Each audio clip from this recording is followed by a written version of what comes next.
Իմ մարդը քյարթու է, բայց ռոմանտիկ քյարթու է։ Այսինքն։ Դե ինձ մենակ մոմերի լույսի տակ է տպում։ Ես պատկերացնում եմ 90-ականները ձեր տեն ինչ ռոմանտիկ է եղել։ Ահա որ։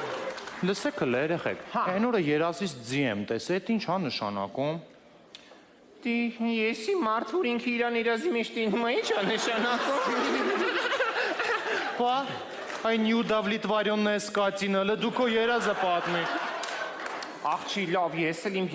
նա պատմեմ ամենասկզբից, էլի։ Աղջի ուրեմն հայաթում խալի եմ լվում։ Սենց խալի եմ լեմ չոտկով, սենց պրտում եմ, սենց այդ խալին պրտում եմ, այդ մի քիչ էլ բրիզգեր եղիլ, ասես թափանցում ա խալաթս աղջի։ Մեկ է նայեմ, ես երկրորդ հարգի խաչիկը նայմա վրես։ Այ մարդը խաչիկ գործերիտ նայիդ, ինչ սենց նայմա վրես, սենց ես պրտում եմ, բա մեկ է տենա մարդ է խաչիկը կողքս սա։ Բա կլիք ես օգնեմ, ասում եմ օգնի խաչիկ։ Մեկ է իմա շլանգը պահել ասես պզսնում ա ջուրը, ես ես պրտում եմ, խաչիկը տես ջուրը պզսնում ա, ես ես պրտում եմ, բան, վերջ հետո հոգնա հելատուն կնայր, ասես մեջ միքսեր տեսա, միքսերը ինչ ա։